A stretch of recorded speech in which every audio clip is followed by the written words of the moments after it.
It's a great honor to have an opportunity to talk something about China in Columbia Business Schools. I am Fu Wenge. I was called Fu Wenge in China.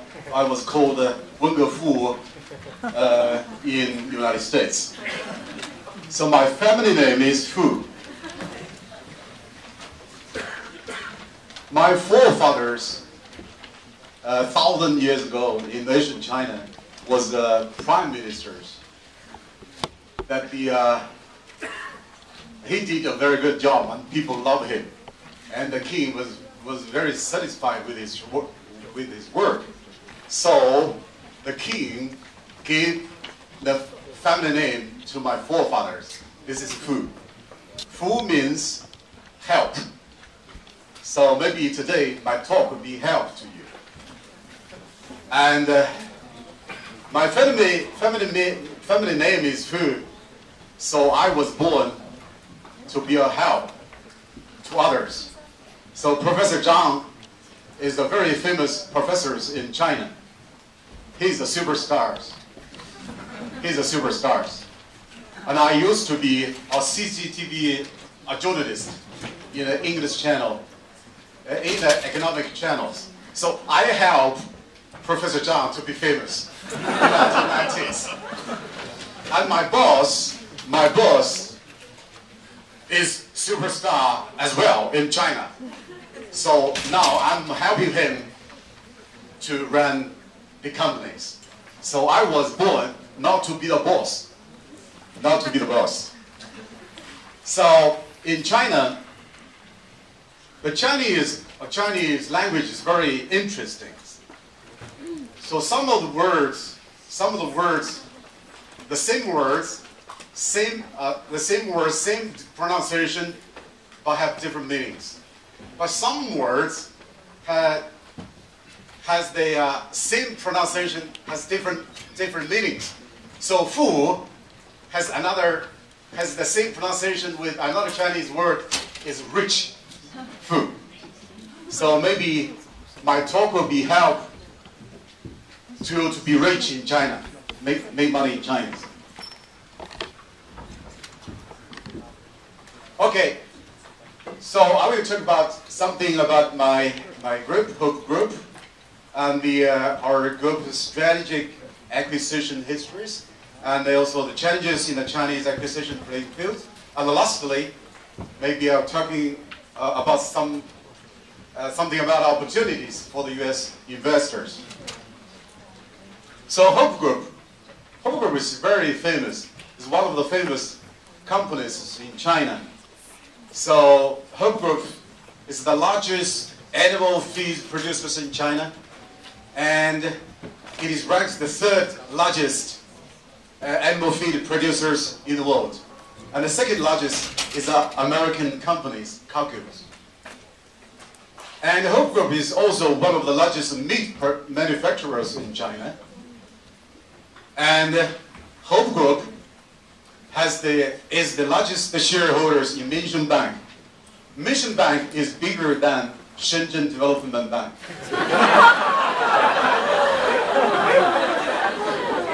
Yeah. So that's true. So totally, Hope Group has the revenue sales is about 20 billion US dollars, and we have more than 100,000 employees and over 800 subsidiaries in the world. So Hope Group is one of the largest private enterprises in China, largest enterprises in China. And Hope Group has a diversified business scope. Our major industry is agribusiness, food, and we also have raw materials, chemical industries, real estate, retail, education, and others. So very diversified. This is the founder, superstar in China. Four brothers. This is their sister. A sister is now the founders, but can get money from the group. So the four brothers gave some shares to his sisters. So in the middle, the oldest one is in the middle in blue, and this one is the youngest one, who is the most famous among the four brothers. He is Liu Yonghao. And this is third eldest brother. His name is Liu Yongmei, but he also has another name. His family name is Chen Yuxin, because their parents was very, very poor. So when the Mr. Liu Yongmei was very young, he gave to another family. The family name is Chen. So got two family names. So this is their second elder brothers, Mr. Liu Yongxin. And the four brothers started their business in 1982, in the early stage of the China economic reforms. So their business is wreath quills, yes, and they made a lot of money from that. Then they do animal feed, then real estate, then chemical industries. So they started with their business with quills. So the four brothers is one of the richest families in China as well. So this is the second eldest brothers, Liu Yongxin, on the food magazines, covers of food magazines.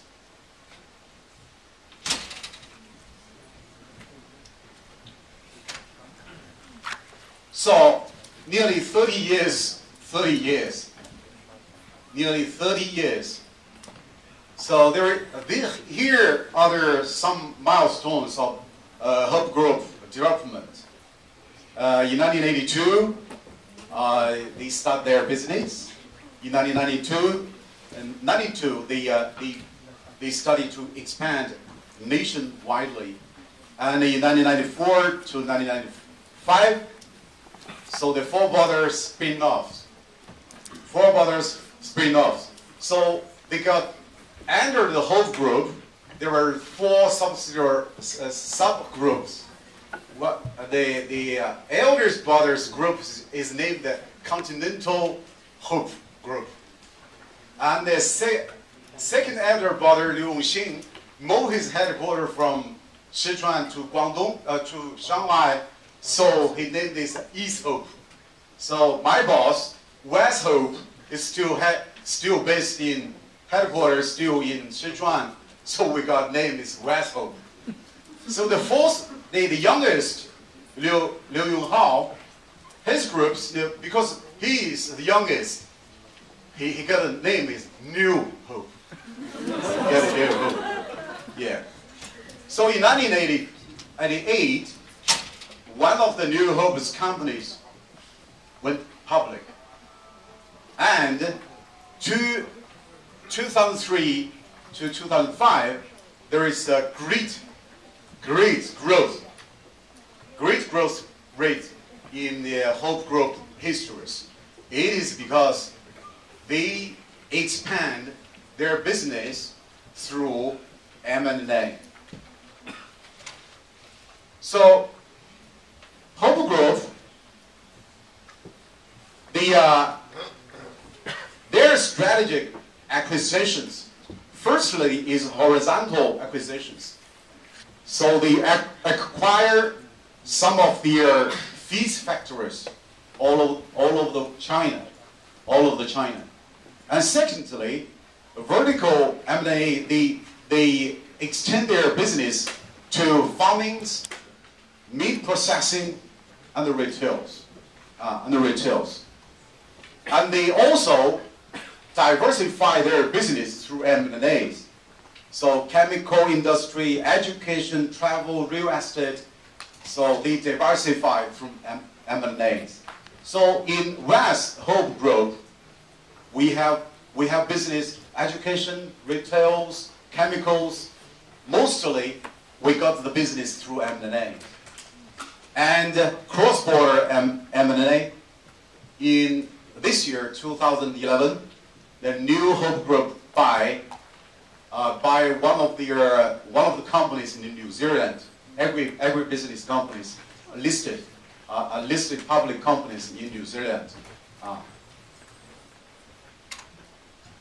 So next I will talk about how important acquisitions, how important is acquisition for the Hope Group's development.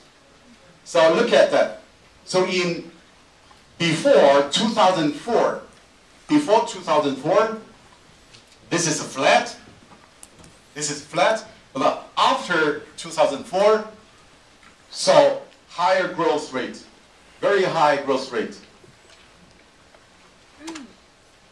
And this is a feed. This is feed. So also in 2003, the Hope Group has a very high growth rate. It is because of acquisitions. It is because of the acquisitions. So M&A plays a very important role in the expansion of Hope Group's business. So this is their. This is Liu Hope Group's output of the feed, animal feed, and this is New Hope, and this is their New Hope listed companies, public companies. So you see, Liu Hope is much bigger than New Hope in 2005, much bigger. But in 2005, New Hope acquired Liu Hope Group. And this is after acquisitions. New Hope become the largest animal feed producers in China, largest. And this is meat. So after New Hope acquired Liu Hope Group, so now New Hope become the largest meat manufacturers in China. It's bigger than Shuanghui. It's bigger than Shuanghui. Maybe Shuanghui will never be bigger than New Hope. So in the Chinese fish factory industry, this is the percentage of the Chinese total output in the world market. Now it is 20%. And among all the countries, the China has the highest growth rate. But the China fish factories, they have a very low concentration ratios. So this is the top 20s total output of the feed. The percentage in the whole Chinese market is only 28. It's only 28. Top 20s total output of the top 20 feed producers in China, the percentage is only 28%. And the producers with the output over 1 million tons of animal feed, in America we got 9. In America we got 9. In Japan is 7. This is Holland and this is China. So China only have 5 producers with outputs over 1 million tons. So this tells us that acquisition in the Chinese feed industry will be trading up. will be trading up. There is a great potentials. There is a lot of opportunities for M&As in China's feed industries. And now that the M&A pattern changes, so from the largest acquire the small, there's a big fish in China. We just say it's a big fish eats small fish. Big fish eats small fish. To the larger companies merge. Larger companies merge. So in China, we have over 10,000 companies in fish industries. 10,000. Over 10,000. So there is a great opportunities, will be a great opportunities in Chinese fish industries. So there are also many challenges in Chinese acquisition playing fields. Many challenges.